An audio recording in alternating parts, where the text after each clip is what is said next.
think there has been certainly a trajectory of having much more regulation around the world, and this was really born out of the financial crisis. And it was absolutely the right thing to do. We're an insurance industry. Our customers rely on us being around to pay their future claims. That trust element is so important. So it's vital for all of us, for all of our customers, but also for all the insurers, that we've got a robust regulatory regime. I think what's important though is that it must be kept proportional to the risks that insurers are bringing, and particularly when it comes to the systemic side. So there's been a lot of challenge as to, are insurers actually systemically important? Do they do things perhaps in some way that add together to make something more risky for our future and therefore our ability to pay claims? So we need a robust regime, but I think we have to temper that with it being absolutely proportional.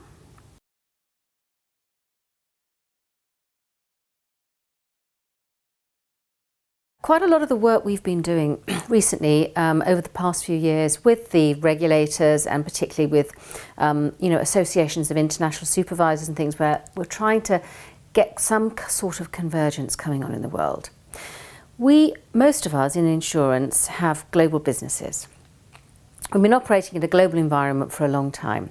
For us, it's so much better if we can have as much consistency as possible throughout the world.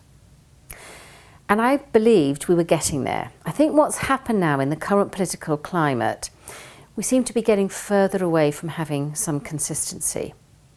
More and more people are moving, or regulatory regimes are moving to a protectionist approach, much more nationalistic in nature.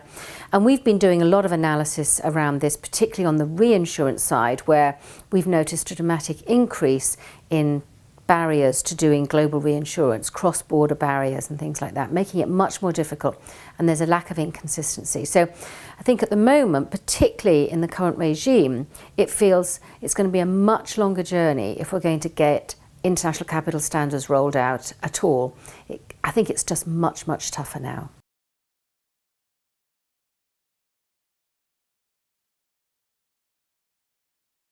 Cyber risk is a really interesting one.